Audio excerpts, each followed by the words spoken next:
The Fantastic Two are having a kid, and Galactus wants this kid because it will cleanse him of his hunger.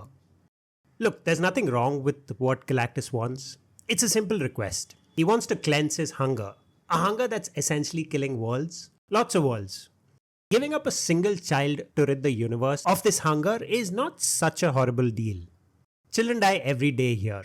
They die of starvation, they die of malnutrition, they die of murder, they die of abuse. 16,000 children die every day on our planet. Really, what is one kid more? Why is this kid so much more special than everyone else? I don't understand.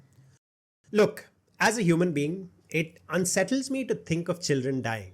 It hits a little too close to home. 16,000 deaths per day. This is just a statistic that allows me to dissociate the image of children dying and a number that helps me illustrate my point. And my point is 15-year-olds and younger are dying every day. So one child being lost to a cosmic entity, that's not an entirely horrible outcome compared to the whole world being destroyed. I think it's a little selfish what the Fantastic Four did, sending Galactus to God knows where, so they could protect their child. While children on Earth continue to die, 16,000 a day. I think it's idiotic. But I'm a father myself, so I get where Reed Richards and Sue Storm are coming from. If someone threatened my family, I'd burn the world to see them safe.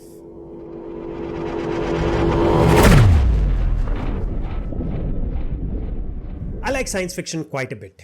The Foundation series, Hitchhiker's Guide, Lord of Light, and in contemporary science fiction, The Martian and All Systems Red. I like science fiction stories. So watching the Fantastic Four and watching all the science fiction elements in the film, it was fun. Lasers bending when they're traveling faster than light, teleporting eggs from one part of the room to the other, time dilation when they abandon the Silver Surfer in a different part of space, a retro-futuristic city. I especially like the retro-futuristic city that they had. The old-timey cars, the computer consoles, the Fantastic Four's home, classrooms, they all looked fantastic. I liked this look. Anyway, I liked all these science fiction elements peppered throughout the film. I like that Marvel is actually dipping their toes into things that aren't staple Marvel story elements. I also like seeing the Fantastic Four in a universe where no other superheroes exist. One of the complaints I have with Marvel, more often than not, is how everything is interconnected. How everything's a copy of a copy of a copy. Everything feels the same, and I'm getting tired of it. Fantastic Four steps away from this copy of a copy of a copy approach. It attempts to tell a story that isn't necessarily the same as all the story that came before, that doesn't have ties to a larger Marvel universe. It's a story that can just exist independent of everything else. Although it doesn't quite succeed, I think just seeing Marvel make an attempt at this point is what made me like this film. What I liked most about the film was watching Paul Walter Hauser play Mole Man. I've known him from Cobra Kai. I've loved him from Cobra Kai. And here he's just so much fun. I've seen him in other things here and there, but seeing him play Mole Man here was such a treat. He's goofy, he's kind of a dick, but he's also so lovable. The Fantastic Four themselves though, barring the Thing, I didn't really like much, or rather I didn't much care for them. Like most of the internet, I love Pedro Pascal, but seeing him in a Marvel movie doing Marvel things and not being able to do much with what he's given, I didn't like him. I like Vanessa Kirby even less, and I like the Human Torch about as much. There was a chance to make Johnny Storm likable in the few character moments that he gets, but they threw it away with bad jokes about how he really likes women.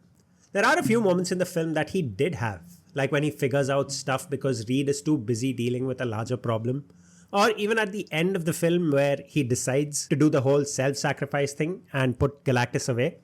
Those are brilliant character moments. They did so much for his character development. I think if they had a few more scenes where he's actually shown as a person, as someone who's more than just a pretty boy chasing girls, Johnny Storm could have been a brilliant character. The one character I did like somewhat though was the Thing. Ben Grimm is the bruiser of the team. He's the muscle. And the Thing's performances in the last few films have been rather loud and mildly annoying. He doesn't even have much to do in those films except beat up bad guys. This film though treats him a little differently.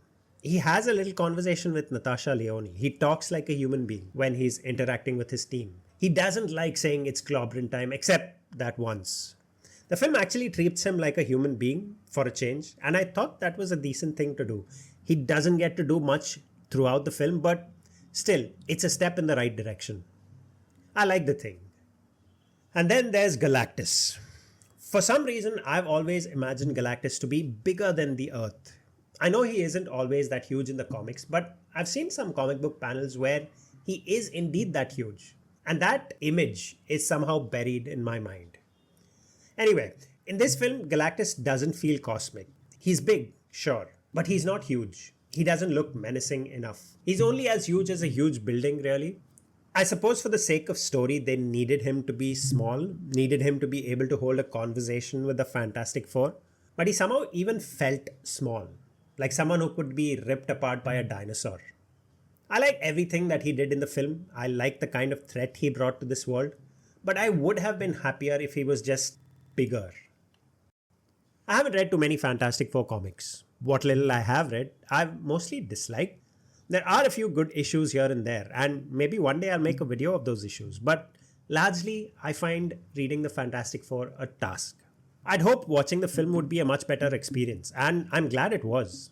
I had fun in the film, in spite of all the grief I've been giving Marvel films of late. Or maybe I've just been thinking bad thoughts about Marvel films, I don't know. Fantastic Four was fun.